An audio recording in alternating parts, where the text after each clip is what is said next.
Magic Springs in Crystal Falls is a combo amusement park and water park located in Hot Springs, Arkansas. This park offers families an opportunity to enjoy attractions while in this vacation spot, and it is by far the largest park in the state of Arkansas. But just how good is this park?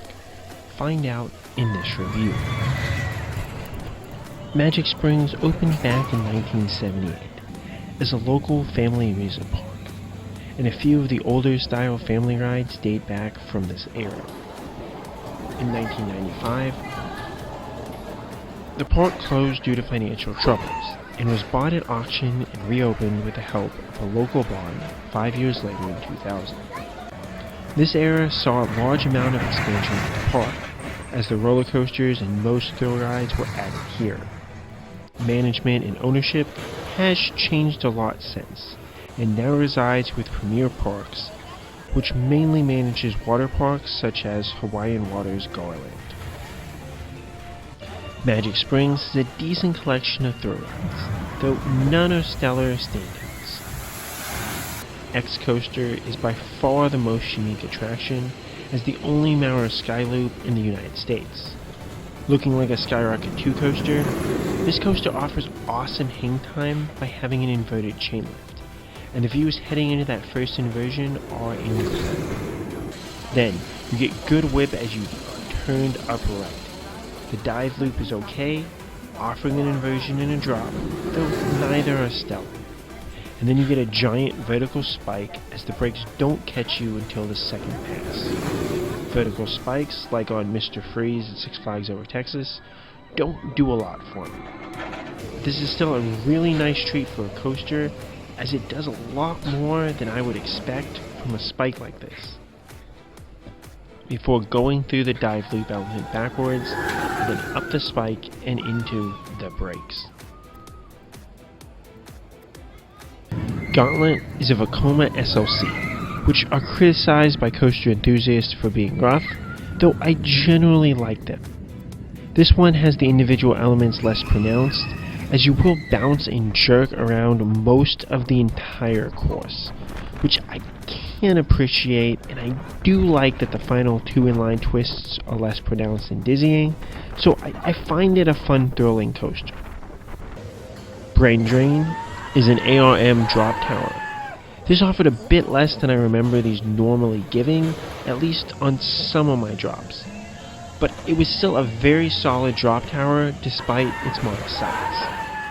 Hawk is a really neat inverting flat ride. While I prefer inverted swinging ships that I've been on because they offer a bit more hang time, this is a solid thrill ride, and I really wish that more parks had a flat ride like this. Big Bad John is a fun family mine train that offers some small pops on its drops and some laterals on the turns.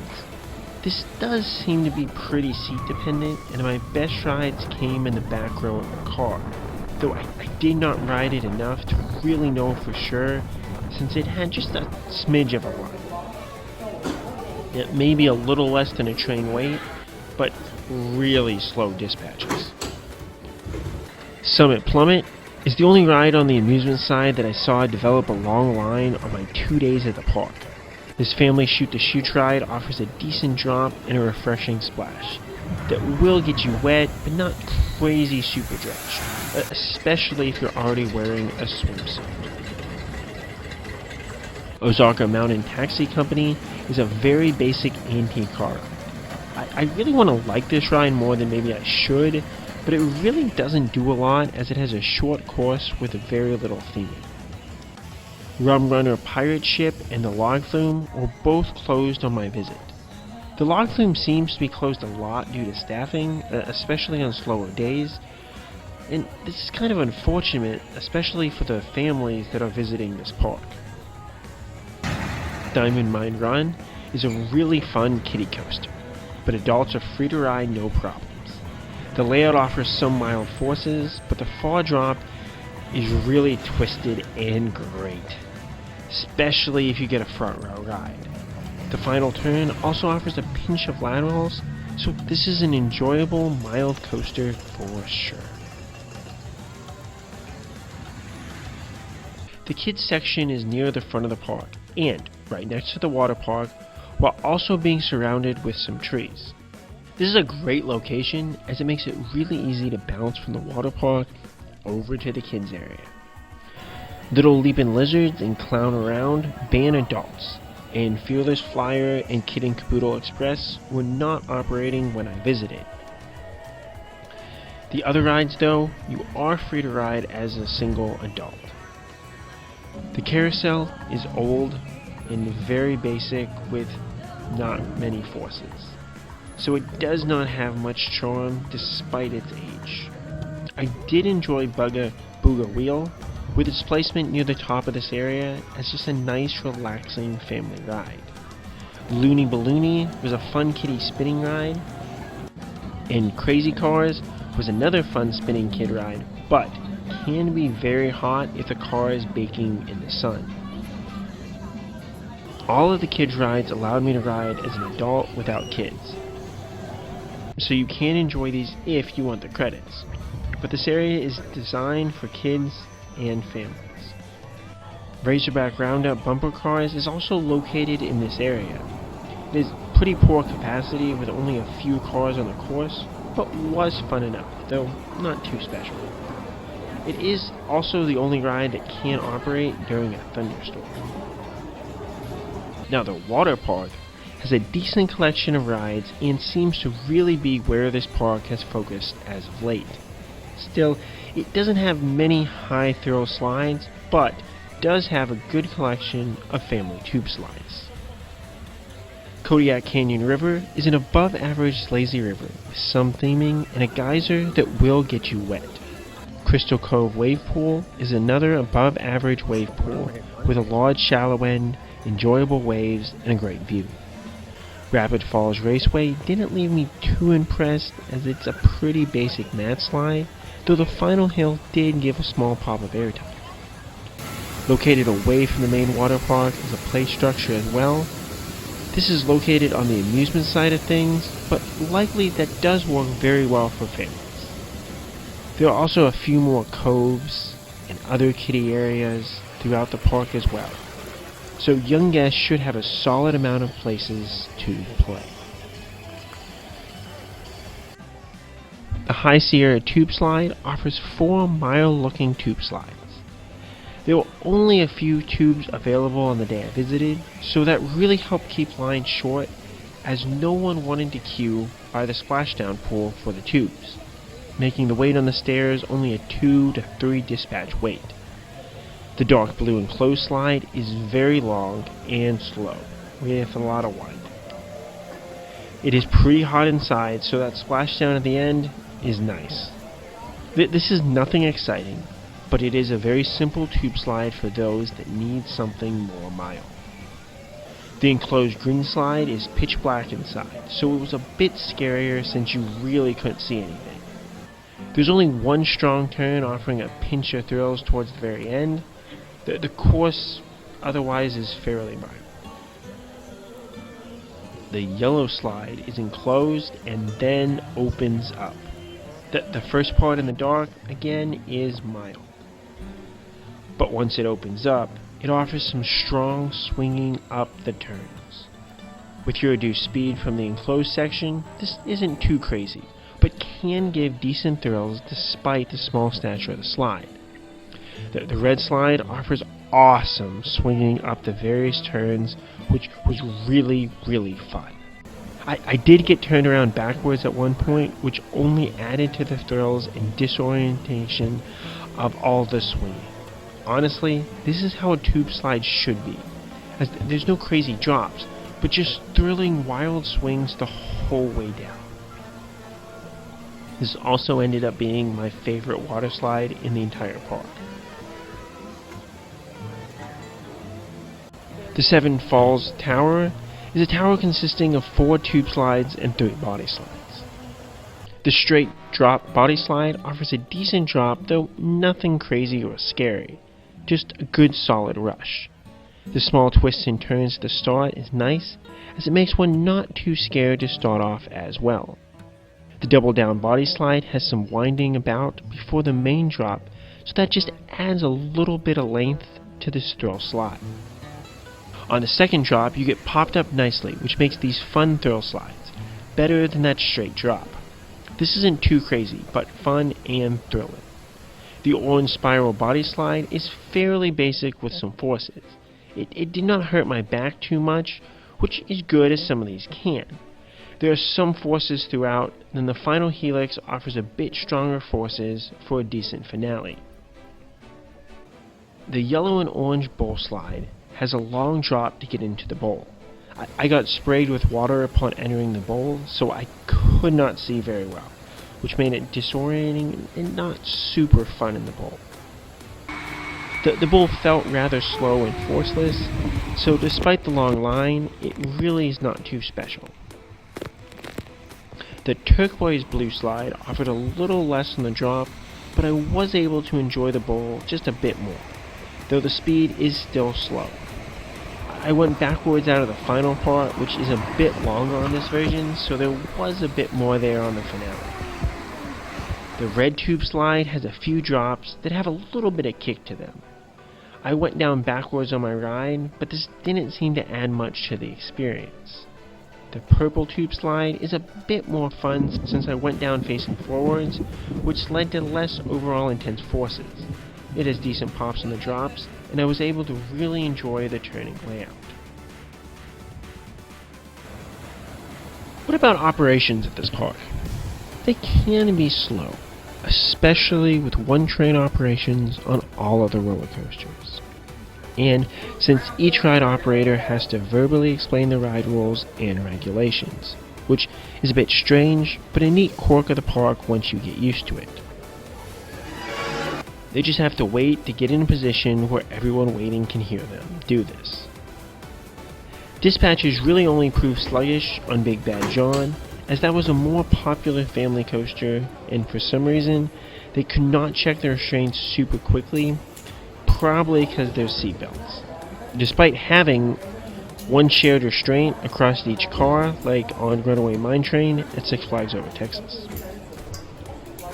X-Coaster had virtually no weight, despite a 4-rider maximum since it is so prone to valleying. And the operators will let you stay in the station and ride again if no one else is in the queue line for any ride at the park. Or you can quickly run around before the next dispatch, which should be fine for any ride except Big Bad John, as its physical queue is just a bit too long. On Brain Drain, the operators asked me if I just wanted to stay on and ride again. On Diamond Mine Run, the operator sent my train around 3 extra times, 6 more laps, since no one else was in the station, and we all said that we were perfectly okay with going again, which is an incredible plus to any park's operation. As for rope drop, I showed up 15 minutes after the park opened for X-Coaster on both my days at the park. It takes about 15 minutes to get scanned in at rope drop and then walk back to X-Coaster. The ride operator was harassing me, saying that no one ever chooses to come to X-Coaster first. Understandably, most go and get a locker or head to the water park. And the Seven Falls Tube Slide did have the longest lines on my visit, so if you're not looking to do the Boogie Blast, I suggest starting with the 2 bowl slides on the Seven Slides Tower, as the body slide should always be walk-ons, and the High Sierra Tower has limited tubes, which helps keep it again at that 2 to 3 cycle wait. The only ride that I did see a line on the amusement side was Plummet Summit, around 1 p.m. So if you don't mind getting wet, I'd recommend knocking that out first if you start with the amusement side, though it did not have much of a line by 1 p.m. on my second day in the park. So this could really just depend. I imagine on busier days, the log flume will also get a line as well, but it was closed on both weekdays that I visited. They also start testing their coasters and rides at 11, so most rides, including X-Coaster, may not open till a bit later. So there's literally no reason to actually run at rope drop, as the attendant at X-Coaster was just telling me it wasn't open yet, when I showed up too early on my second day. Loose articles are not allowed on rides, but all of the amusement side rides have places for you to put your stuff, either cubbies for the coasters or just off to the side for the smaller rides. I brought a bag with my swimsuit and a few other things, and it was super easy to just leave this while riding the rides. On the water side, however, there is no place to leave items while on the slides, though many guests either get a locker or simply left their belongings in chairs around the park. The front parking lot is also super close to the main entrance, so you can easily run back to your car to drop stuff off if you need to as well. They do allow cell phones and protective bags to go down the tube slides, but they do seem to be a bit more of a pain about loose articles in general on the slides, and very few guests actually had their phones with them. Shoes, even water shoes, will be required to be held on all of the slides, which seems to be becoming more standard on water slides nowadays, but it is ultimately annoying. Since you have to keep taking your shoes off, I would recommend some type of sandals or flip-flops instead of water shoes for this park. As for the price, if you get a deal, day tickets can be around $30 plus taxes and fees, though they retail around $45. Parking is another $20, which is reasonable and not terrible for a family, but annoying as an add-on fee for a single guest. If you buy 4 season passes, this bundle will include a parking pass, or you can buy a parking pass separate if you want. This is kind of an odd pay structure to see in an amusement park, but it does make sense as they're trying to sell to families. I went ahead and bought a season pass, despite just looking to visit this park once. I do prefer to visit a park for 2 days if I can, as that's what I did with Wonderland and ultimately ended up needing to do with Frontier City to do everything. So just having an extra day is a really nice perk. With their Black Friday special, they included parking for $85. So although you can visit for cheaper with a deal on a day ticket, if you can use the guest pass on your visit, you'll likely come out ahead or even with a season pass. For August 2025, they offer next year's season passes for $50, which included parking. So that was like a super great deal. The souvenir drink cup is just $2 refills, so it's not really a huge deal to visit early in the season to get that, especially if you aren't going to buy food or drink at the park. The season pass perks seem to try to encourage visiting early, such as including parking if you buy before a certain time, as some perks will be phased out later in the season, so do try and buy ahead of time if you're looking to get the best deals. As for hotels in the area, there are 3 cheaper motels, one that looks really cheap in the shadow of X Coaster. I stayed at the Red Roof Inn, which was nice enough and had an okay breakfast with bagels and waffles. I normally use Hotels.com as I still have a lot of points with them, but they were a bit more expensive for these hotels than other websites. If you go more into downtown Hot Springs, which still isn't very far, there are better hotels if that matters. Overall, how good is Magic Springs and Crystal Falls?